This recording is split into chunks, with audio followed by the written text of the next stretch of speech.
Muito bem, meus queridos, Levi aqui, a paz do Senhor. Espero que você esteja bem. Início de semana, segunda-feira, a gente está aqui para trazer aqui o subsídio do livro de apoio das lições bíblicas adulto, editada pela editora CPAD. Nós estamos no próximo domingo, né? No dia 23 de julho, estaremos estudando a lição de número 4, onde vai estar trazendo o título Quando a criatura vale mais que o Criador. Nós já passamos por 3 lições nesse trimestre de 2023 e nós estamos estudando nesse trimestre, no terceiro trimestre de 2023, o tema A Igreja de Cristo e o Império do Mal. Como viver neste mundo dominado pelo espírito da Babilônia. E, como estava dizendo, passamos por 3 lições nesse terceiro trimestre. E a lição de número 1 trouxe o título A Igreja diante do Espírito da Babilônia. Na lição de número 2, a deturpação da doutrina bíblica do pecado. Na lição de número 3, que foi a última lição que nós estudamos no dia 16 de julho de 2023, trouxe o título O Perigo do Ensino Progressista.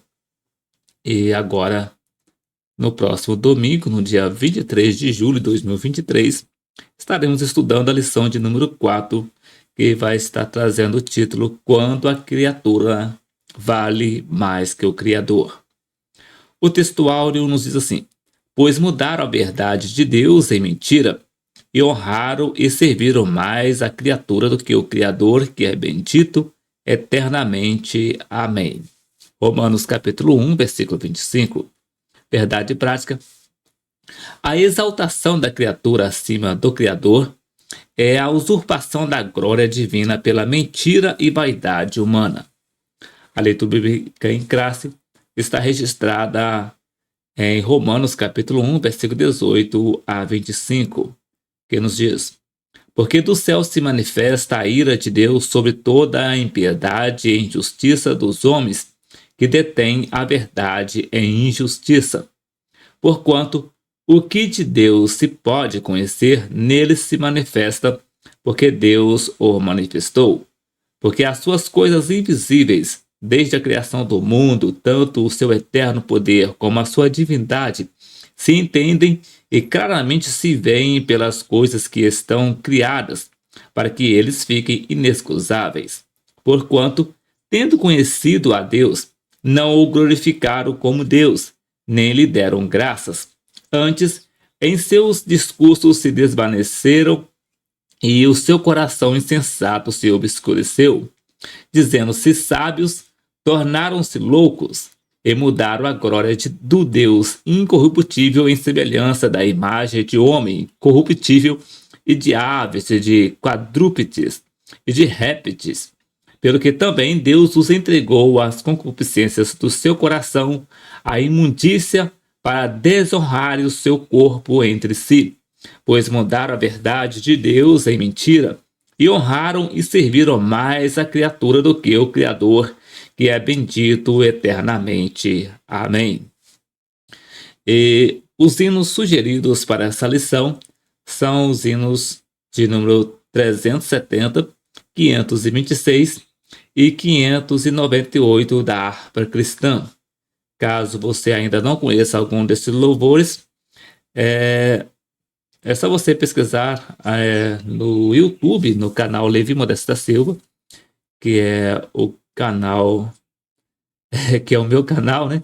E você vai pesquisar por hinos sugeridos, lição de número 4, quando a criatura vale mais que o Criador. E você vai encontrar todos os 3 louvores na sequência. Eu acredito que os 2 primeiros louvores, a maioria dos clientes deve conhecê-lo. Agora o 598, acredito que nem todos devam conhecer. Mas é só você pesquisar lá que você vai encontrar esse louvor esses 3 hinos da harpa cristã para ter um conhecimento mais amplo e dar ênfase também nessa lição de número 4, que está trazendo o título Quando a Criatura Vale Mais que o Criador. Dando sequência aqui, o comentário, a introdução, nos diz assim: a soberba e a insensatez do homem ímpio o mantém afastado da verdade de Deus. Com o advento da revolução do pensamento a ser criado, passou a priorizar cada vez mais a criatura em detrimento do Criador. A autoidolatria, o coração perverso e a escolha pelos prazeres da carne colocaram a raça humana em inimizade contra Deus.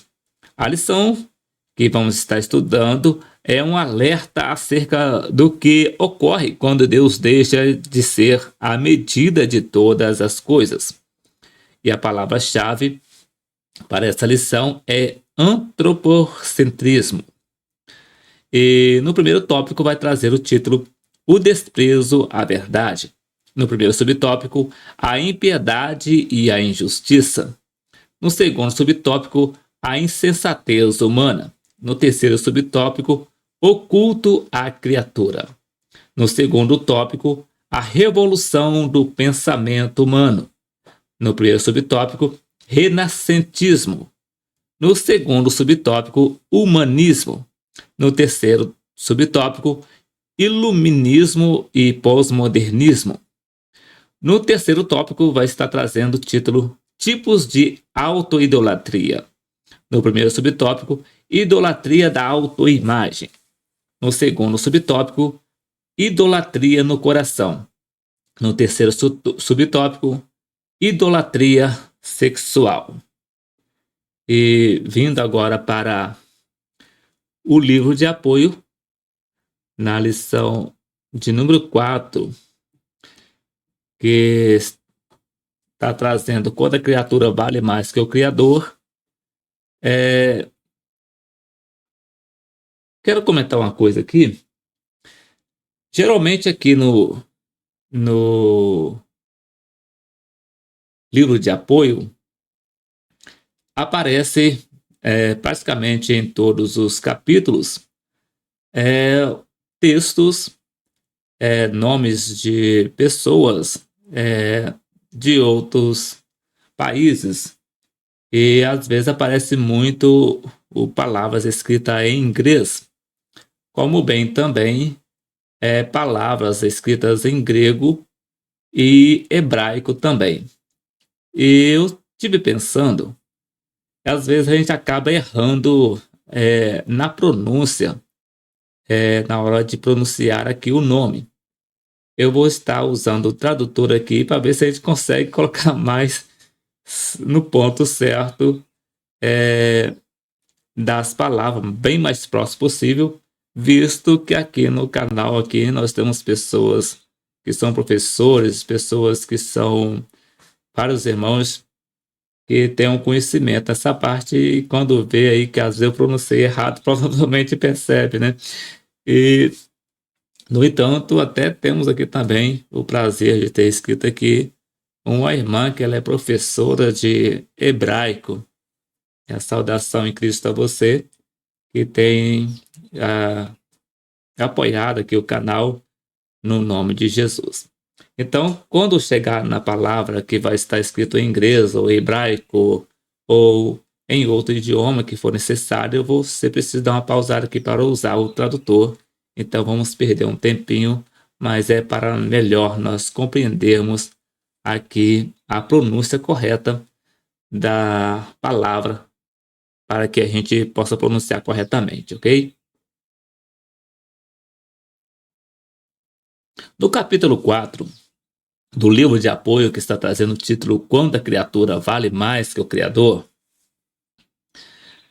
nos diz assim: pois mudaram a verdade de Deus em mentira, e honraram e serviram mais a criatura do que o Criador, que é bendito eternamente. Amém. Romanos capítulo 1, versículo 25.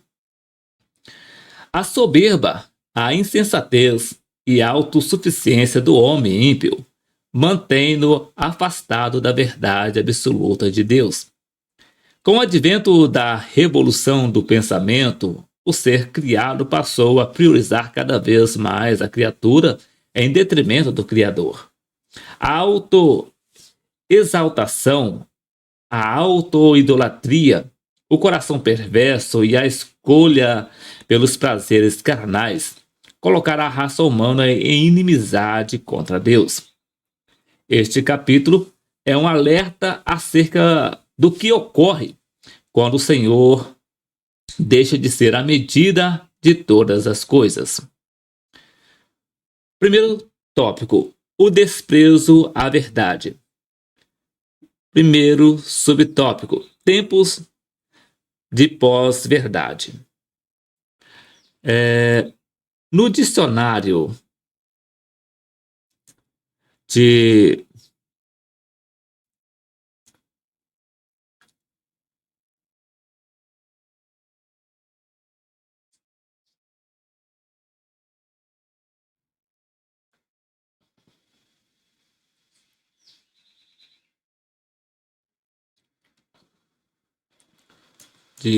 Oxford, tentando achar aqui o nome que eu deixei aqui salvo, mas está me faltando aqui. Então, deixa eu fazer uma cópia aqui para nós colocarmos aqui para pegarmos a palavra correta. Aguenta aí, irmãos. Não sai, não.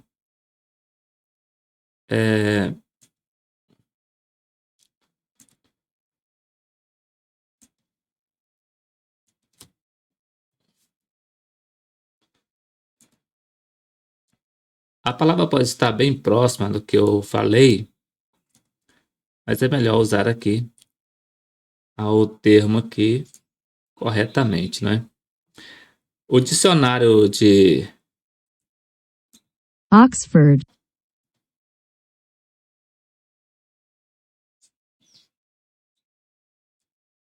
Oxford.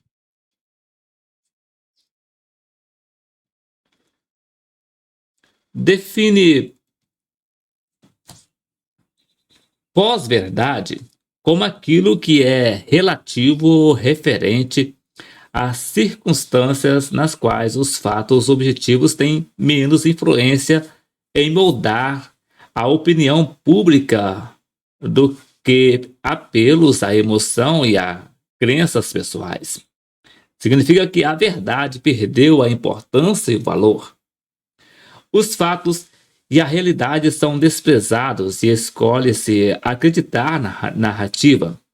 Esse movimento afeta a imprensa, a política, a justiça, a economia, a religião e o cotidiano da vida em sociedade. Essa desconstrução da verdade é uma das principais estratégias essa desconstrução da verdade é uma das principais estratégias secularista de oposição ao cristianismo, na esteira das proposições do humanismo renascentista e dos ideais iluministas. O progressismo fomenta e fartamente se utiliza do conceito de pós-verdade. Nos moldes do perfectismo moral de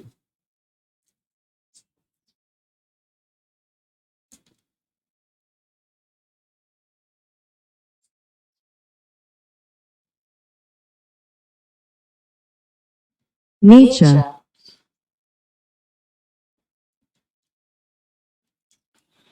O fundamento dessa assentiva é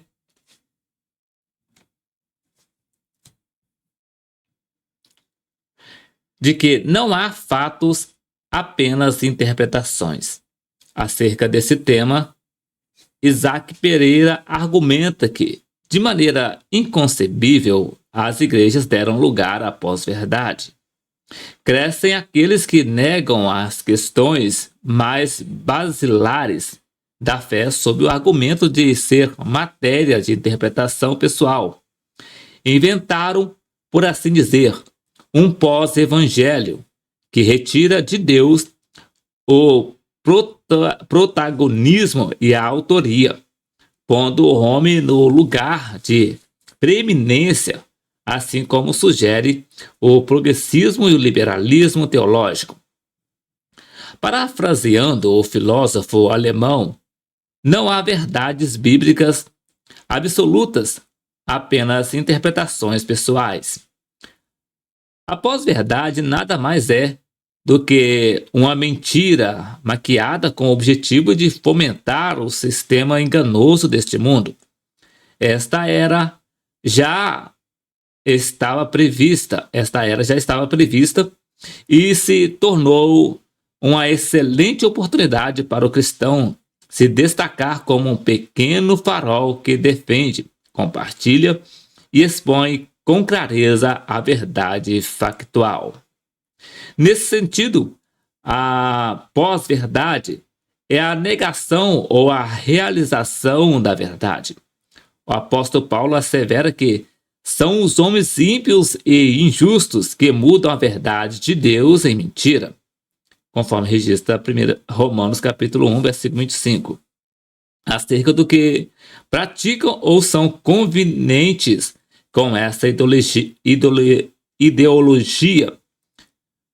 O apóstolo João assevera com veemência que todo e qualquer que ama e comete a mentira será impedido de entrar no reino dos céus, conforme menciona Apocalipse capítulo 22, versículo 15. Segundo subtópico, a impiedade e a injustiça. Ao abordar essas inversões de valores, Paulo assevera que do céu se manifesta a ira de Deus sobre toda a impiedade e injustiça dos homens que detêm a verdade e injustiça. Aqui o termo impiedade é traduzido do grego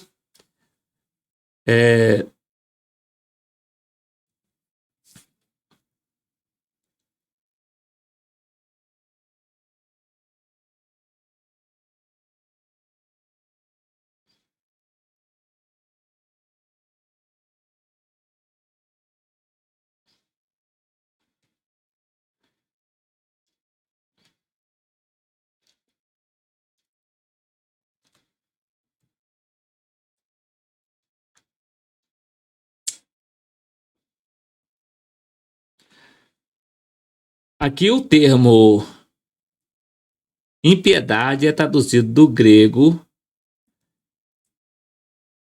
Asabia. Asabia.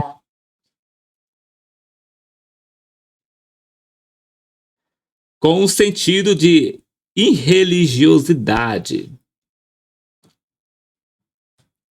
A conduta da impiedade é uma forma ativa e virulenta do mal.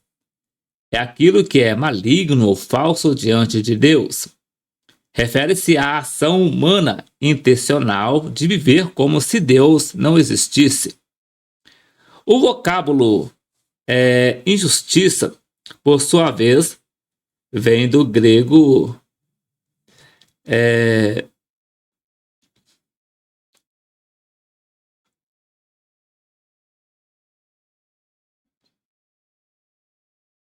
Adhikia.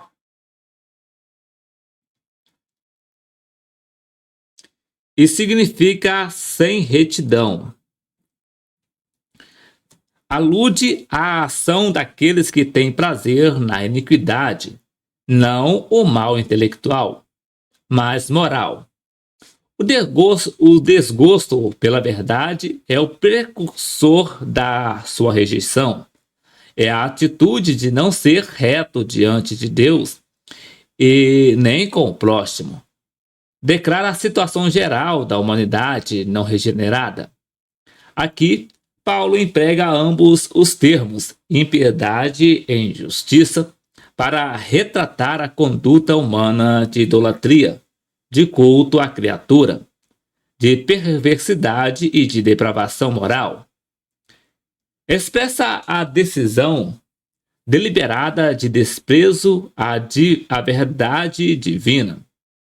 Essa investida contra o temor a Deus e a relativização do pecado aprisionam e caracterizam a consciência humana, fomentada pela hipocrisia de homens que falam mentiras.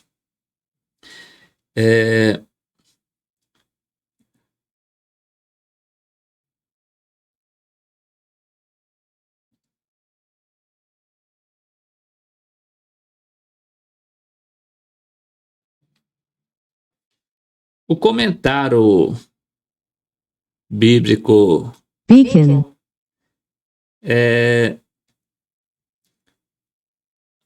acrescenta o termo hipocrisia, fala do esforço consciente e deliberado em enganar o conhecimento moral de que os ensinos que eles propagam são mentiras. Esses indivíduos estão tão cegos pela incredulidade e são tão endurecidos de coração que a consciência não é mais capaz de exercer suas funções designadas. Ela está cauterizada. Assim, ratificamos que esses termos enfatizam a condição de depravação moral do ser humano, não apenas no tempo de Paulo, mas também em todas as épocas e culturas da vida em sociedade. Em consequência de tais atos abomináveis, a ira de Deus será derramada sobre os pecados impenitentes. A recusa insensata do homem em glorificar o Criador irá conduzi-lo à perdição eterna. Terceiro subtópico: a insensatez humana. Paulo assegura que a raça humana possui conhecimento sobre Deus por meio da revelação da natureza, conforme nós vemos isso em Romanos capítulo 1, versículo 19 e versículo 20, parte A. Por isso, o homem não é indesculpável acerca da existência divina e nem do seu eterno poder. Isso significa que nenhuma criatura poderá alegar desconhecimento de Deus durante o julgamento divino. A obra Supremacia das Escrituras destaca como Deus é infinito e os seres humanos são finitos. Se esses quiserem conhecer a Deus, tal conhecimento deverá ocorrer pela iniciativa do próprio Deus em se revelar. A palavra revelação significa descobrimento, desvelamento, divulgação. Em vista disto, o conhecimento de Deus é o conhecimento revelado por Ele mesmo. Nessa compreensão, o estudo da autorrevelação de Deus para a humanidade é classificado de duas formas. Primeiro, a revelação geral e segundo, a revelação especial. Chama-se de revelação geral aquela em que Deus se fez conhecer em toda parte por três maneiras: A. História, B. Universo e C. Ser humano. Não obstante, mesmo estando consciente da existência de Deus, o homem iníquo não o glorifica como Deus e nem lhe rende graças. Em lugar de reconhecer o Criador, o ser criado age como se não fosse criatura e comporta-se como se fosse divino. Conforme nós vemos exemplo em Gênesis capítulo 3, versículo 5, onde nós vemos na tentação de Adão e Eva. Por causa das especulações pretensiosas do seu coração e da auto-idolatria, o seu raciocínio e intelecto quanto à verdade tornaram-se inúteis. As suas ideologias e narrativas rejeitam, pervertem e substituem a verdade de Deus pela mentira humana. Dessa insensatez resulta a idolatria e a perversão moral. Quarto subtópico: o culto à criatura. Ao rejeitar Deus e as suas leis divinas, os filhos da ira são deixados à mercê dos seus desejos pecaminosos, dentre eles a impureza sexual e a degradação do próprio corpo. Por isso, Deus os entregou às concupiscências do seu coração, à imundícia, para desonrarem o seu corpo entre si, conforme menciona Paulo em Romanos capítulo 1, versículo 24.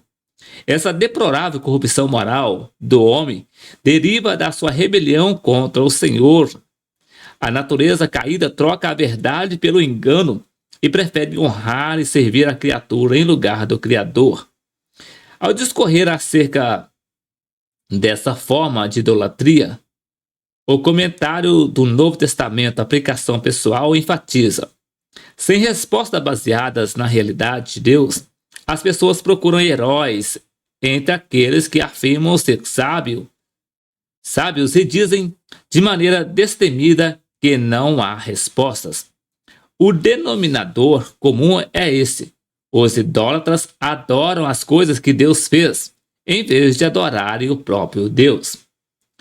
José Gonçalves destaca: o apóstolo continua sua argumentação que justifica o julgamento de Deus. Em vez de glorificar a Deus, o homem se afastou ainda mais. Deus o entregou à idolatria, imoralidade e animosidade. Um abismo chama outro abismo. Karl Marvin observa que entregar aqui tem o sentido de deixar as pessoas sofrerem as consequências de conseguirem o que desejam. Em outras palavras, nos tornamos semelhantes àquilo que adoramos. Ao escolher adorar a criatura em lugar do Criador, ser o centro de si mesmo, em vez de ter Deus como o centro de tudo, o homem mergulhou nas profundas trevas do pecado. Desse modo, a idolatria ao homem prolifera-se de todas as formas e em todas as áreas da vida. Na religião, os seres criados são cultuados como se fossem Deus. Na ciência, o sistema intelectual e a racionalidade são colocados acima de Deus. Na sociedade em geral, a ascensão e a fama de um artista, atleta, político ou líder eclesiástico torna-se em culto à pessoa e em afronta ao Criador, que é bendito eternamente. Amém. Segundo tópico: a revolução do pensamento. Primeiro subtópico: renascentismo. Historicamente, o renascentismo ou renascimento foi o período de transição entre o feudalismo e o capitalismo. Culturalmente falando, foi uma revolução de pensamento de retorno à cultura pagã. A Renascença surgiu na Europa Ocidental entre os séculos XIV e XVI. As suas primeiras aparições foram na Itália, especialmente na cidade de Florença. A característica dessa época foi o seu profundo racionalismo. Os renascentistas recusavam-se a acreditar em qualquer coisa que não pudesse ser aprovada. Durante este período, que coincide com o início da Idade Moderna, a visão teocêntrica em que Deus era a medida de todas as coisas foi mudada por uma concepção autocêntrica, em que o homem tornava-se a única medida de todas as coisas.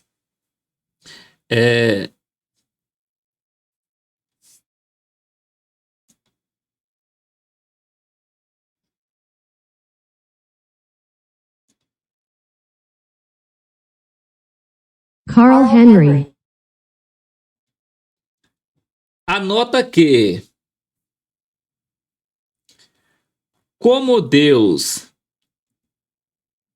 é infinito e os seres humanos são finitos, aliás, anota que a Renascença foi um complexo movimento que afetou muitas áreas da vida. Uma das suas características unificadoras é a secularização da vida, do pensamento e da cultura, o reavivamento da literatura clássica grega e romana e o estudo do homem como ser terrestre foram seus dois motivos dominantes. O mundanismo e o paganismo da literatura romana clássica, porém, encorajaram uma atitude crítica e cética quanto à religião. Desse modo, foi a partir do Renascimento que surgiram os primeiros efeitos da secularização da cultura, quanto à vida social, que era pautada pela religiosidade, cedeu o espaço para o racionalismo e o ceticismo. Em outras palavras, o período nascentista retirou Deus do centro da vida e do universo e colocou o homem no seu lugar. Por consequente, a revolução científica e literária que se deu no Renascimento contribuiu para a propagação do humanismo. Segundo subtópico, os termos gerais, humanismo é qualquer filosofia ou sistema de pensamento que parte do homem para buscar um significado unificado para a vida. A Itália foi o principal centro humanista no fim do século XV. Para os humanistas, a ética e a moral dependem do homem, a base de todos os valores, e não da divindade. Fomentam o relativismo, a ausência de valores absolutos e o culto ao homem. Os humanistas aprofundavam os seus estudos na história antiga, a fim de desconstruir os livros sagrados.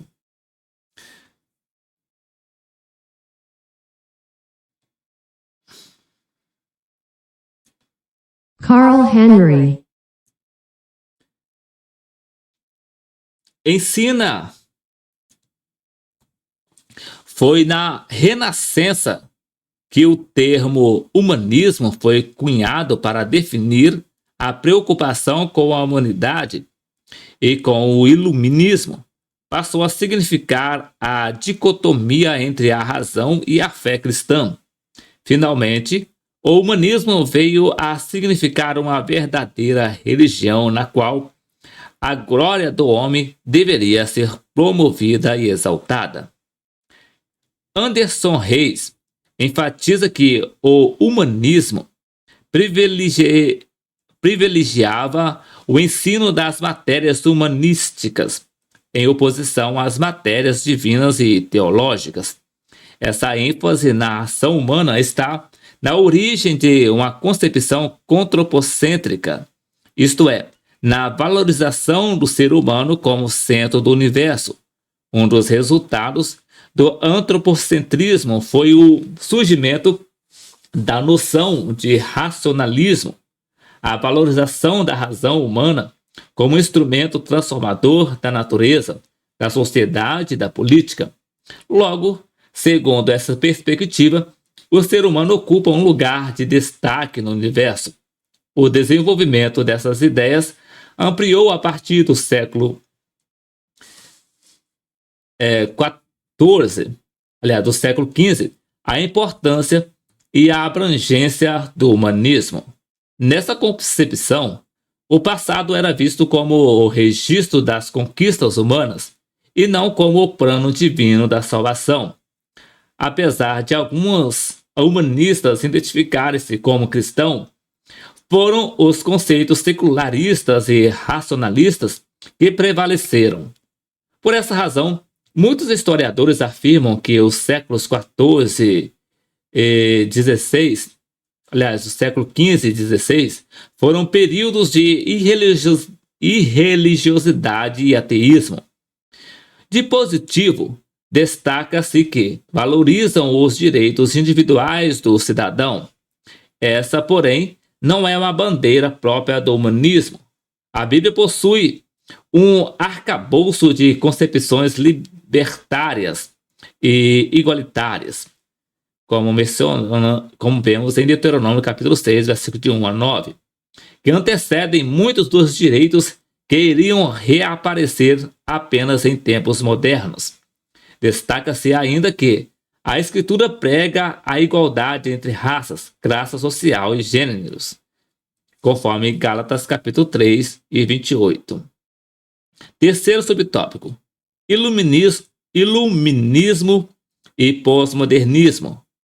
O movimento iluminista deu-se na Europa entre os séculos XVI, XVII e século XVIII.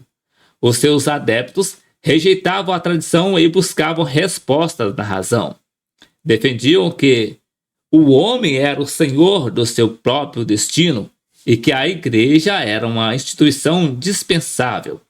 Rejeitavam a religião tradicional e atacavam-na. Ensinavam que o homem poderia conhecer a lei moral inerente à natureza e não seria necessário ter igualdade, revelação especial. Concernente a isto, Carl Henry, registra que, ao erigir sua estrutura humanista, o iluminismo estabeleceu uma base de conduta sobre a consciência imperfeita do homem natural, e não sobre uma ética social e pessoal cristã. O papel de Deus foi drasticamente diminuído, a revelação foi eliminada e a importância do homem imensamente inflada. O homem tinha valor em si mesmo como ser autoconsciente. Nesta direção, a pós-modernidade ou modernidade líquida surge a partir da metade do século XX.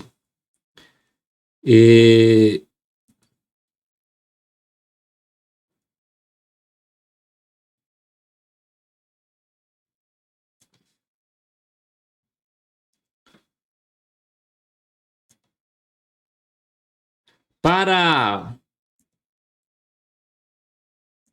Pasigman Bauman,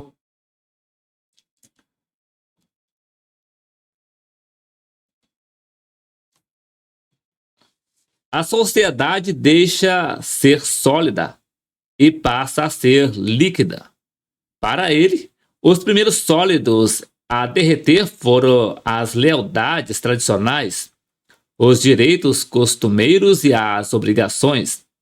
Os valores deixam de ser absolutos e tornam-se relativos. Ao abordar o tema, o sociólogo polonês Bauman questiona: a modernidade não foi um processo de liquefação desde o começo? Aliás, isso é uma pergunta, né?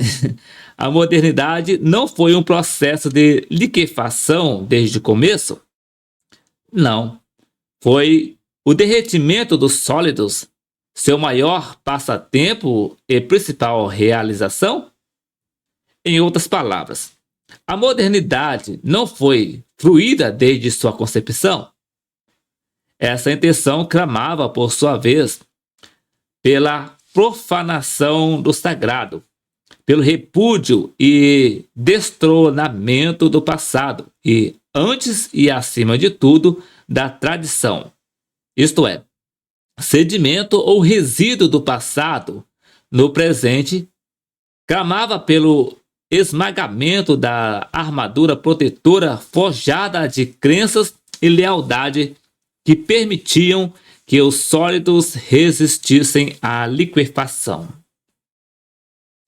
Em outras palavras, para dar-se lugar ao novo, é preciso livrar-se do que é antigo.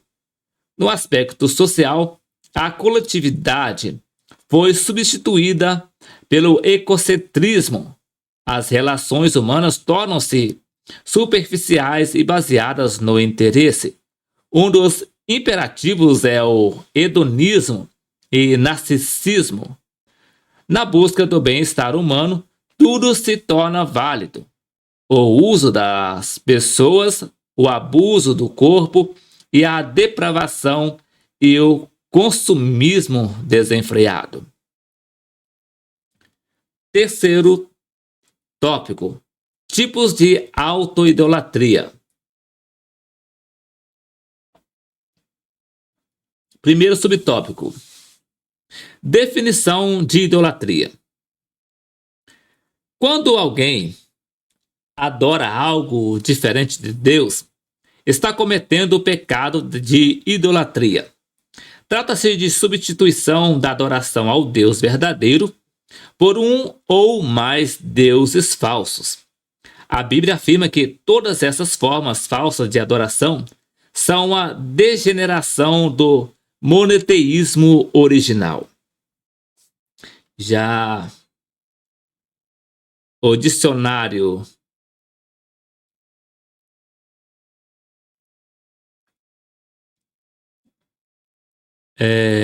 Wycliffe, define idolatria como uma transliteração da palavra do grego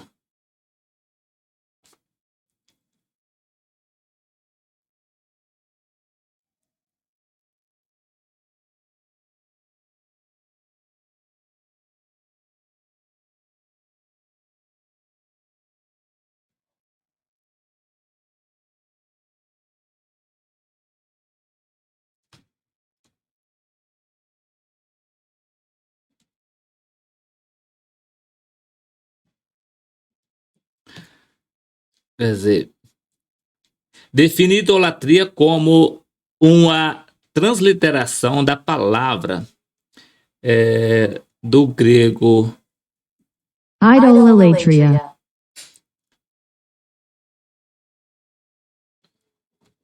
cujo significado entendemos ser a adoração a ídolos e a adoração a imagens como divinas e sagradas. O segundo termo é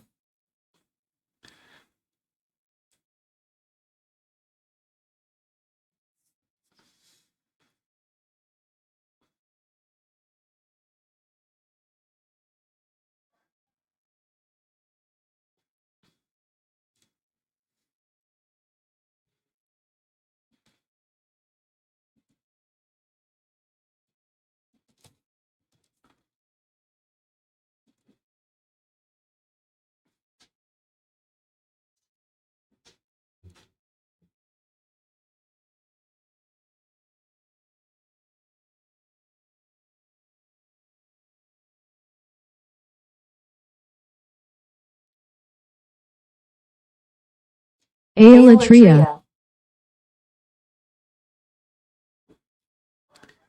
que traz o significado culto ou adoração aos deuses. Idolatria, então, é prestar honras divinas a qualquer produto de fabricação humana ou atribuir-lhes poderes divinos a operações puramente naturais.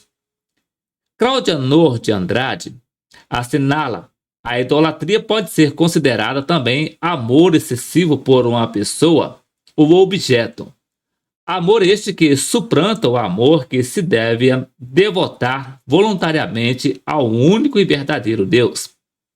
Nesse sentido, a avareza também é idolatria. Qualquer amor que suplanta o amor que se deve a Deus é idolatria. Nessa perspectiva, ratifica-se que a idolatria é tudo que se coloca no lugar de adoração a Deus. Tanto a idolatria o pecado da mente contra Deus, quanto à imoralidade, os pecados contra a carne, estão relacionados à falta do conhecimento e de gratidão a Deus. Um idólatra é um escravo de ideias depravadas que os seus ídolos representam. Segundo o subtópico, idolatria da autoimagem. O culto da autoimagem é uma forma de idolatria. Enquanto Cristo refletia a imagem de Deus, o narcisismo humano reflete a natureza do pecado. Uma pessoa narcisista nutre amor excessivo por si mesmo e é praticante da autoadoração. Em termos psicanalíticos, é o produto da fixação da libido no ego da pessoa. Carolina Barbosa esclarece que o mito de Narciso sempre é lembrado quando queremos nos referir ao amor de alguém que alguém sente por si mesmo. Nele, o apaixonamento pela própria imagem na água é tão intenso que o sujeito se torna incapaz de abandoná-la ou ver qualquer outra coisa ao seu redor. Preso à própria imagem, ao final, ele definha e morre sozinho. Nesse sentido, as escrituras retratam que o homem é escravo daquilo que o domina. Paulo apresenta uma lista de ações que arrastam o homem para o abismo. Entre elas estão o egoísmo, o ser amante de si mesmo, mencionado em 2 Timóteo capítulo 3, versículo 2, parte A avareza, o ser amante do dinheiro, mencionada em 2 Timóteo capítulo 3, versículo 2, parte B, a insensibilidade, não ter amor para com o próximo, mencionada em 2 Timóteo capítulo 3, versículo 3, parte A rebeldia, não ter amor para com Deus, mencionada em 2 Timóteo capítulo 3, versículo 4, parte A, e o hedonismo, ser amante dos deleites, mencionada em 2 Timóteo capítulo 3, versículo 4, parte B. Nesse processo de decadência moral, uma pessoa não regenerada sente necessidade de autopromoção, desenvolve opinião elevada de si mesmo, anseia por reconhecimento e busca ilicitamente estar em evidência. Em oposição à prática da autoidolatria, a Bíblia ensina que a primazia é de Cristo e não do homem, conforme vemos em João capítulo 3, versículo 30. Terceiro subtópico, idolatria no coração. Na linguagem bíblica, o coração não se refere meramente às emoções ou à vontade, mas também ao centro de toda a personalidade. Para os judeus, o coração era o núcleo da personalidade, a pessoa interior completa, o centro do pensamento e do julgamento moral. O coração humano, portanto, é descrito como enganoso e perverso. É do interior do coração que saem os maus pensamentos, as imoralidades, a avareza, a soberba e a insensatez, conforme Cristo mencionou em Marcos capítulo 7, versículo 21 e 22. Em vista disto, Deus condena a adoração de ídolos no coração, conforme nós vemos em Ezequiel capítulo 14, versículo 3. O comentário bíblico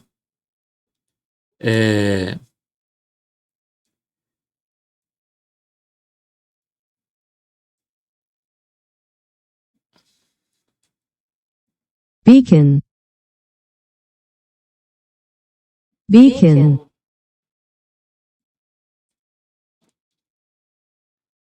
adverte: somente uma salvação radical pode purificar o corrupto coração humano. Se o coração de um homem tiver caráter degenerado, sua situação será desesperadora. Todos esses males procedem do coração humano e, na verdade, eles realmente contaminam o homem. O ser humano precisa da lavagem, da regeneração e da renovação do Espírito Santo. A santidade do coração e da vida será o único e adequado remédio. Nesse contexto, algumas pessoas aparentam adorar a Deus, mas no coração servem a ídolos. Quem não teme a Deus traz a idolatria no seu íntimo quando, por exemplo, prioriza a sua reputação pessoal, busca o prazer como o bem maior, nutre tendências supersticiosas e possui excessivo apego aos bens materiais.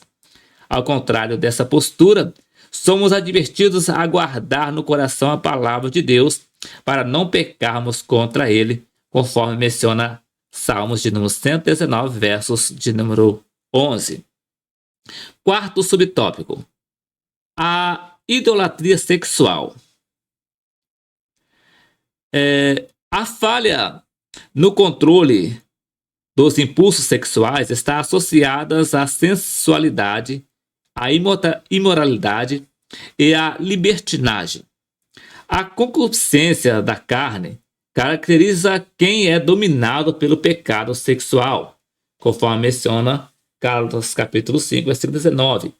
Não se trata apenas da prática do ato imoral, mas também da busca intencional e compulsiva pelo prazer sexual ilícito.